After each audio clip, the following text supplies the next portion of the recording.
All right, so we just saw Leviticus. What'd you, Yeah, we just got out. We didn't talk about it. We saved it for y'all. the good stuff. The good stuff. So, what'd you think?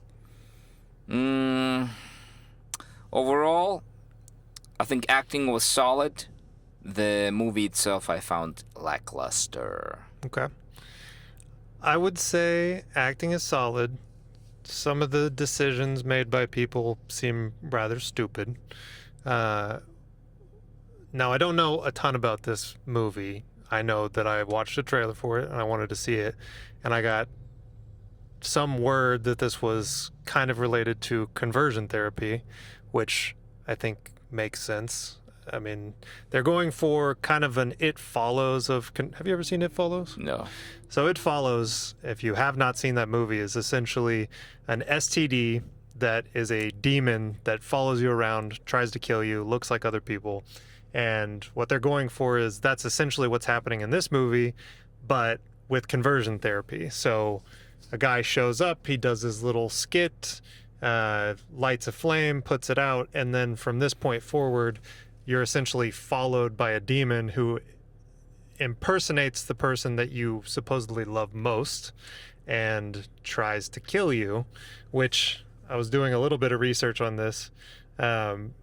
This would be like back in the 50s and 70s.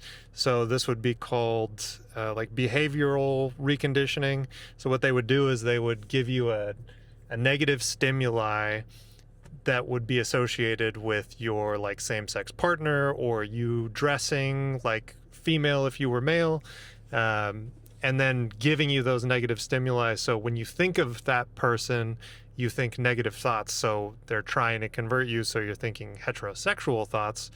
And then even like the girl in the hospital, Yeah. her rubber band thing, that is like a thing that they would tell people to do. You would snap the rubber band Anytime you have thoughts to of distract you from your negative or, homosexual attraction thoughts. to Yeah. same sex. Yeah. Mm. Wow.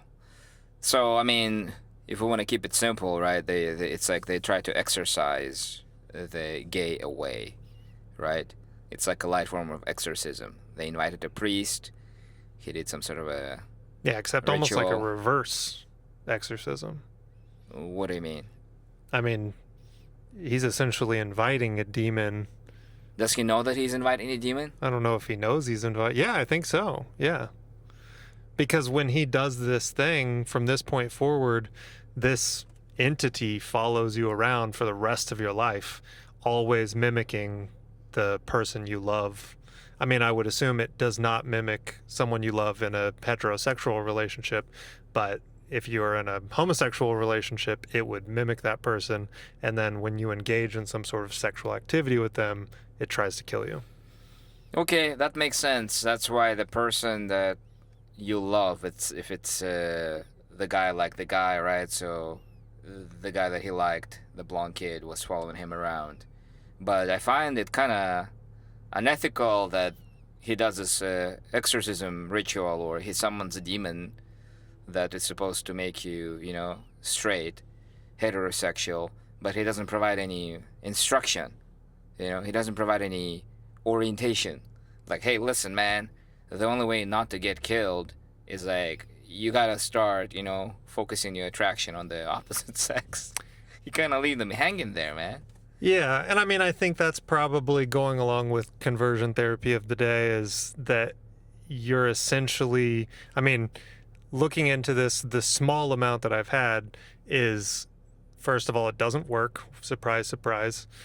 But it also creates a lot of anxiety, depression, suicidal thoughts. And then, I would think that probably the deaths also come along with like suicidal thoughts from going through conversion therapy or having everybody like trying to push you into being something that you are not naturally feeling. And then that anxiety and depression leading you to kill yourself. That would be my guess of where the movie was trying to go with that. Okay, that does explain the ending, because at the end they're both on the bus and they like together supposedly. Well, they are together, and then he still sees the image of the same guy that he's with in a bus with, right? Yeah. So maybe that's like, even though they're together, there's always this maybe Looming. looming thing that this is may kill me somehow, right? I guess it's like a remaining trauma that they can never recover from. Yeah, so pretty much no matter what you do, you know, he tries to burn this entity and we think maybe it's That's why, dead, maybe yeah, it's yeah. alive, and then the last scene is showing us like this is your life. Like you're always going to have to deal with this. And I kind of took that as just generally, feeling like you're making a decision that a lot of people don't agree with. Like being gay Mm. is something that you're always going to have to deal with from other people, like telling you that it's wrong or that you should, depending on your level of Christianity. Um, I think that people can go to the extreme, which we're kind of seeing with the people with the baseball bats and, When they were beating them up, the yeah, other like kids. they're like, oh yeah, we got to beat the shit out of these kids, and maybe there was, no religious thought in their brain doing that other than, they don't like gay people, they're gonna Yeah. beat them up. But I kind of took that last scene as, there's always gonna be people that are after you. It's relatable in a way that we all go through stuff in life, and it can follow us, right? That we are never completely free.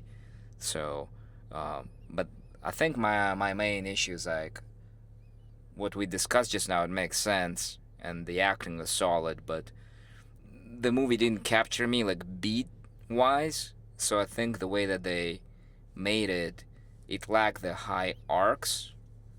So that's where they could have improved from the standpoint of just making a more solid movie. Like he burned the blonde guy. Even though he burned him, that scene could have been a lot more culminating, right? But it didn't feel like it was like this main point in the movie. So while I see what they're going for, the whole movie kind of felt a little bit flat. Like there's nothing that kept me on the edge of my seat that much, except a couple of moments where he shows up and tries to kill you. Mm-hmm. And Yeah, and I mean, I would agree with that to a certain sense. I mean, I also think that, I'm a little confused of when does the entity try to kill you and when does it leave you alone? Like, how long after you trying to engage in some sort of sexual activity with it, thinking it's your partner, is it going to leave you alone? If you don't ever interact with it sexually, does it not kill you? They didn't really explain that part of things. They just kind of, I think they left that a little open to interpretation, or that it's always out to get you no matter what you do. the entity is not really well defined. You don't really know its powers. Because in one scene he's running away from the entity and it's behind him, and then he starts looking around and it's in front of him. So I guess like it teleports. But then when he's inside the house, it like follows the rules of physics and it can't enter the house unless it opens a door. Yeah, You that know? that's definitely an odd part too. It's like it chooses when it can bend the rules, and I don't know. That was a little silly. Yeah, it's like you can't get through a screen door. Well, you can get through a screen door, if you punch through it, but yeah, it can evaporate and end up in another part of town. That's a pretty odd choice. It's strange because even when they were fighting, when they were inside the warehouse, the entity was like has a power. It can pick up this thing that they couldn't pick up, Yeah. and then he like puts his hand on an entity, and that somehow like makes the entity experience love and stop. But before, it didn't show that this is what would make it stop. Yeah, that part didn't really make any sense to me at all. And I think having it pick up that thing, it would have been a lot more interesting if it didn't pick that up and you didn't know if it was, there should have been a misleading moment for me where he's not really sure if it's his boyfriend or if it's the entity. And they showed us immediately when he picks up the thing, like, oh, it's the entity. But yeah, when he like caresses his face, every other thing we've seen in the movie should show that would Yeah. react in a violent reaction. But actually, when it's close to you, that's when it gets more violent. Bites your ear off. It tries to kill you. But then all of a sudden, when you're physically touching it, it doesn't. So do you think it's like it was because he was showing love knowing that it was the entity and not under the understanding that it was his partner? Because I mean, essentially what I guess stopped maybe it. if you want to say, like, oh, he had this awareness that this is an entity and now he chooses to love the entity, So he like accepts the shadow, and maybe that makes the shadow kind of like freak out and buys him time. But that could have been done more like, that's where they shot it to where they kind of didn't give this moment enough power. So that's why we're a little bit confused as an audience member. And also, if we talk about the entity being so strong it can pick up the thing with one hand that they couldn't pick up with both, but then when he's inside the house, he can't just break through You the can't door. break through a door. Yeah, very confusing. Yeah, and I'm trying to like think more on that. I think that last scene, I was really supposed to get something out of it, and I feel like I didn't necessarily, or at least I didn't grasp the full meaning of it. But yeah, and it's like maybe showing love to the entity is, you know, kind of like showing love to people that want to see you, want to beat you down until you believe the way they believe, and like showing them love might be able to like Yeah. get them to But stop. that's like a lot of theorizing, right? They should have made it a little bit more clear. That's Yeah. where it kind of lacks a little bit of a punch, of like, this is the story. Like when it's the movie is masterfully done, they're just leading you through the story, so you're just experiencing it, you're analyzing it a bit, but there's a little bit like, oh, it doesn't make sense, right? Also, why did he cheat? If the love is so deep, why did he cheat? Yeah, I thought that was kind of a weird misdirect too, I don't think that was especially necessary. I think the only reason they did that is because they wanted to kill somebody and they couldn't kill either the main two boys, so they had to bring a third person in there. But yeah, I wish they would have gone a different direction with it. Somebody should have just saw them being intimate and then snitched on them. I think that would have been enough, because when you add this other random guy, it's like it adds zero value to the story. Even if it was like, let's say it's an ex-boyfriend, Yeah. and then he goes up and tries to kiss him, they get seen by a random person from the church, and then they report it. I think That's true. I think they were just trying to connect dots that they didn't really know how to connect. They're like, how do we make one of the main kids, a little bit of opposition for his lover, which is by making him the rat, and how do we, kill somebody without having to kill the main two kids? We introduce a third party. Yeah, that's actually a great point. Like if they set up like this other kid was an ex, and he kind of forced himself on him, and just at that perfect moment he saw them making out, and he misunderstood that Yeah, he's even into that it. would have been. That would have been like a classic movie where like that's why he snitched on them, because he was hurt. Yeah, he didn't understand. But then it made it even more like horrible. Like it was a misunderstanding. He was loyal to you, so you didn't need to snitch. But it just worked out in such a bad way that, right? Yeah, but the movie positions it in such a way like, oh no, that guy doesn't like you anymore. He's not talking to you. Yeah. He won't look at you. And then randomly it's like, oh no, he's the love of your life now. It's like, wait, just what happened? How did we go from here to here? Also, just analyzing the moment, like it seemed like he had a stronger connection with the guy that got killed.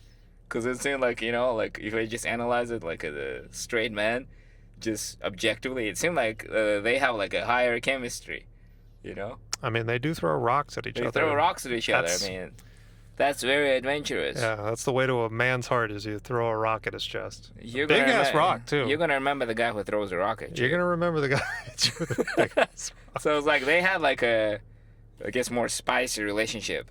That's why I was like, okay, how much love there was if you already like cheating, essentially. Maybe maybe the lust was supposed to be stronger, especially since like that's the preacher's son and like a little bit more taboo for the other boy. But yeah, I agree, introducing the third party in that sense didn't make sense for the story, and really I think kind of took away from the, like, you're supposed to believe these two people are in love. Well, that's not really what you've fed us so far. You know what I think it is? I think they tried to keep things subtle, but then it kind of takes away from the, like, easy fruit to pick. Like, his mother, she was kind of like low energy, kind of involved, not involved. Yeah. But why couldn't they make his mother, like, really super, like, crazy about getting him straight. And like she's freaking out, like I'm gonna help you out, and then she calls the priest. Like I wanted to see more like stereotypical characters, right? Because I felt it all felt a little bit muted, and that's how I would say this movie ended up being more muted than it could have been, because it could have really played more into like, oh man, like I can't believe you both are gays, Mm-hmm. and then we call the priest, and there's this trauma and like crying and Yeah, they went very light on yeah, everything. I mean, even like the priest who, does, we're just going to say conversion therapy, that does the conversion therapy, lights the match, and essentially sicks this demon on both of them. Even that was so quick. I mean, it's like a minute, 2 minutes worth of scene, Yeah. and then it's done. And I think if they're trying to, put this in your head that this is representing this other thing, yeah, why not go a little bit stronger with it? Why mute it? And I mean, I don't think they're muting any of the like sexual scenes in the movie, which if they were doing that in addition to the other thing, I think that would make a little bit more sense. Maybe they're trying to like mainstream audience it a little bit, but with how sexual some of the scenes were, like the scene on the bus, I don't really understand why you would do one and not the other.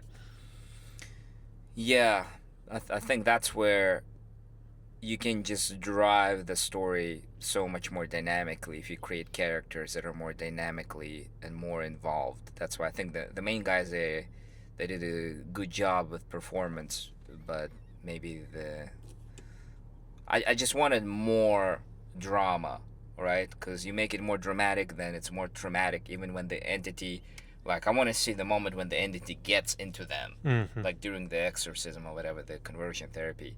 I want to see that something happens. I want to see more, right? Because Yeah. it's supposed to be really scary, but it wasn't really scary. Like there were a couple of moments that were scary, but more like jump scares. There was no true like suspense for me. So that's where I find it to be lacking. Well, and there's scenes that like don't necessarily make sense to me either. Like, okay, so when when the blonde boy goes into the, let's say, bathroom, I'm not sure exactly where he was going, and then we're kind of thinking, oh, this is the entity, we shouldn't follow this, so he stays behind, and then the blonde boy comes out, his ears bleeding. I would have liked to see how that played out for his side, because to me, that door should have opened, right? If the entity was in there, did he just magically appear in the room? Yeah. They just didn't really explain how that type of thing worked or show us how the other person And was again, seeing it's it. like he's walking away. They're both just they're together now, and there's a bathroom break during the classes, and the blonde guy's going into the bathroom, and the other guy's like wondering, and so he doesn't go in, so you know what's going to happen, right? That's why they kind of made the main character, the brunette guy, like it was like a low IQ move. You're not supposed to be left alone, and you know the rules by this time, and he's kind of leaving him alone. Well, I think the brunette guy, that was like one of the scenes where I feel like he had sense, and since the blonde kid was actually the real kid, he was the one that's dumb because he should have waited. I don't know. There was no system, and I get you're trying to drive a point that is not exactly what the movie is.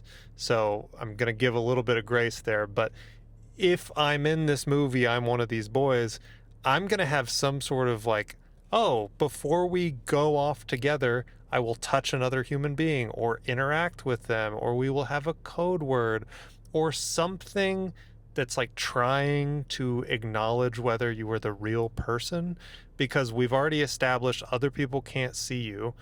If you interacted with somebody and then the other person got to see that and then you interacted with somebody, you've pretty much shown like, oh, okay, we're safe. And I think that they didn't focus on that because that's not the point they're trying to drive home. But from a horror standpoint, I would have loved to see them spending a little bit more time They could trying to have made figure they something have out. they have a lot of opportunity. There's enough material. There's enough moments where they could have created like a really scary, a lot of fear, a lot of suspense. Yeah. Because you don't know who it is. It's running at you. Maybe it's trickier.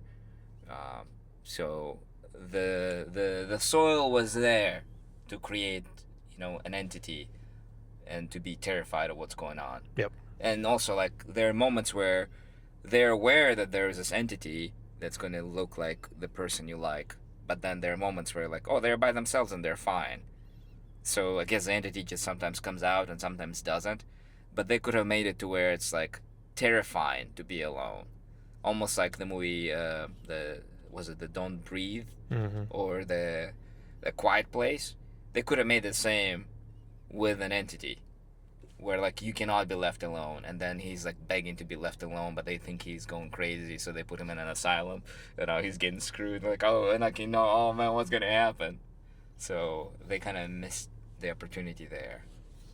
Yeah, they definitely could have taken some other directions with it, but I would just say it's an interesting concept, but I don't think it's executed the best way. So to me, it's like, would I watch this movie again? No, because it didn't really scare me in any way. Um, so I don't know. It didn't scare me, especially with so many horror movies out right now. I don't know. It really didn't captivate me. And then also, like, there's another scene we talk about where this kid that gets killed, he's like, he locked him up in a gas station, and he can't break the glass window with like something in the gas station. I hated that. Like, I'm come like, on. oh, okay, every door is locked, you can't figure it out, and then magically you You break figure the out door. just Then like, he breaks the door. Yeah, yeah. I need you to come up with more clever plot points for why you're not able to do certain things. I Mm. I get that you can go with the old tropes, but like come up with something a little bit better. Yeah, yeah. So Have the demon have locked the doors. Just some sort of like explanation for have a why. demon with a force field Yeah, power. something. Yeah. Just show the like lock turning, or it's like give me something that's not just like, oh, I'm too stupid to open a door, because that's what it felt like. Yeah, I think that's where and I could see, because it's not easy to make a movie. I could see where they wanted to drive like the story, or the, like you mentioned, conversion therapy, the struggle, and then the horror film, but they didn't really like put their shoulder behind one or the other. Mm-hmm. So maybe they didn't know what the movie is. But I think at some point you gotta like settle. Is this gonna be more of a horror film, or is it gonna be more of like a lesson movie? Because I don't think maybe when you try to bridge two concepts and keep them both the same size, it ends up lacking the true power. So I can see that. yeah, Yeah. they didn't pick a lane essentially.